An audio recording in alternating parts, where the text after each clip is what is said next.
नमस्कार दोस्तों।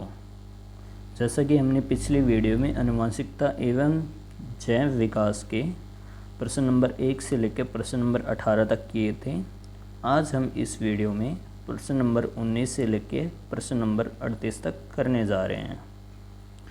तो सबसे पहला प्रश्न है जो कि प्रश्न नंबर 19 है। मेंडेल को पहली पीढ़ी में सभी मटर के पौधे कैसे प्राप्त हुए थे? तो मेंडेल को पहली पीढ़ी में सभी पौधे लंबे प्राप्त हुए थे, जो कि मेंडेल को 4 पीढ़ियों में पौधे प्राप्त हुए थे, उसमें सबसे पहली पीढ़ी के पौधे सभी के सभी लंबे थे। प्रश्न नंबर 20, प्रभावी क्या होता है? जीवन में जो विभिन्नता स्पष्ट रूप से दिखाई देती है उसे प्रभावी कहते हैं। अगला प्रश्न, अप्रभावी क्या होता है?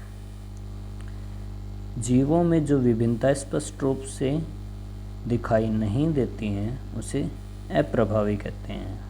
मतलब कि जो प्रभावी नहीं होता है वो अप्रभावी होता है। अगला प्रश्न, प्रोटीन संश्लेषण के लिए कोशिका में एक सूचना तंत्र क्या होता है? तो कोशिकाओं में सूचना तंत्र के लिए सिर्फ और सिर्फ डीएनए जिम्मेदार होता है। एक तरीके से जितनी भी सूचनाएं होती हैं हमारे शरीर में, जो इंसानों के शरीर में होती, अगली पीढ़ी में जो जाती हैं वो डीएनए के थ्रू जाती हैं। तो सारी की सारी इन्फॉर्मेशन या फिर सूचना डीएनए में ही होती हैं। प्रोटीन का जीन क्या होता है? डीएनए का वह भाग जिसमें किसी प्रोटीन संश्लेषण के लिए सूचना होती है उसे प्रोटीन का जीन कहते हैं। तो जैसा कि हम जानते हैं डीएनए होता है वो प्रोटीन से बनकर बना होता है, और जो उसके अंदर जो प्रोटीन का जीन होता है वो प्रोटीन का जीन होता है। पौधे की लंबाई को कौन निर्धारित करता है? तो पौधे की लंबाई को हार्मोन्स की मात्रा निर्धारित करती हैं। अगला प्रश्न, प्राणियों में लक्षण या कि ट्रेट्स को कौन नियंत्रित करता है? तो प्राणियों में जितने भी लक्षण होते हैं वो जीन के द्वारा नियंत्रित किए जाते हैं। प्रत्येक कोशिका में गुणसूत्र की कितनी प्रतिकृति होती हैं? तो प्रत्येक कोशिका में गुणसूत्र की 2 प्रतिकृति होती हैं, एक नर से और दूसरी मादा से प्राप्त होती हैं। प्रत्येक जोड़े में कितने गुणसूत्र युग्मक में जाते हैं? तो प्रत्येक जोड़े में से केवल एक गुणसूत्र युग्मक में जाता है, जो कि सेक्स डिफाइन करता है। कौन सा प्राणी अपना लिंग बदल सकता है? तो ये प्रश्न हमने एमसीक्यू में भी देखा था। इसका सही उत्तर है घोंघा। घोंघा अपना लिंग क्यों बदल सकते हैं? क्योंकि घोंघे में लिंग निर्धारक आनुवंशिक नहीं होता। मानव नर और मादा में कितने जोड़े गुणसूत्र होते हैं? तो मानव नर और मादा में 22 जोड़े गुणसूत्र होते हैं, और एक और जोड़ा होता है वो युग्मक होता है, तो टोटल 23 जोड़े होते हैं। स्त्रियों में कौन सा लिंग गुणसूत्र होता है? तो गुणसूत्र XX क्रोमोसोम होता है वो गुणसूत्र होता है। पुरुषों में कौन सा लिंग गुणसूत्र होता है? XY गुणसूत्र होता है। चाहे लड़का उत्पन्न हो या लड़की, उसे अपनी माँ से कौन सा गुणसूत्र प्राप्त होता है?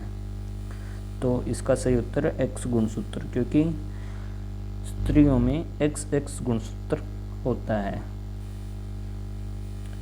बच्चे के लिंग का निर्धारण किसके गुणसूत्र पर निर्भर करता है? तो ये पिता के Y गुणसूत्र पर निर्भर करता है। जैसे कि हम जानते हैं कि माता से XX क्रोमोसोम मिलते हैं और पिता से XY क्रोमोसोम मिलते हैं। तो जो Y क्रोमोसोम अगर वो बच्चे को मिलता है तो लड़की का जन्म होता है, अगर वो Y क्रोमोसोम नहीं मिलता है तो लड़के का जन्म होता है। यदि कौवे को हरी पत्ती की झाड़ी में लाल और हरे भृंगों में से हरे भृंग न देख सकें तो परिणाम क्या होगा। तो जैसा कि हम जानते हैं कि अगर कौवे होते हैं वो भृंगों का शिकार करते हैं, उन्हें खाते हैं। अगर उनको सिर्फ और सिर्फ लाल भृंग दिखाई देंगे और हरे भृंग नहीं दिखाई देंगे तो वो सिर्फ और सिर्फ लाल भृंग खाएंगे। तो उससे क्या होगा कि हरे भृंगों की स्तंति लगातार बढ़ती जाएगी और लाल भृंगों की संख्या लगातार कम होती जाएगी। जैव विकास का परिकल्पना का सार क्या है। किसी समष्टि में कुछ जीन की आवृत्ति पीढ़ियों में बदल जाती हैं। यह जैव विकास की परिकल्पना का सार है। लाल, हरे, नीले भृंगों और कौवों में से प्राकृतिक चयन किसके द्वारा किया गया है। तो ये कौवों के द्वारा किया जाता है, क्योंकि कौवे भृंगों का शिकार करते हैं और वो चयन करते हैं जो कि उनको देखने में आसान होता है।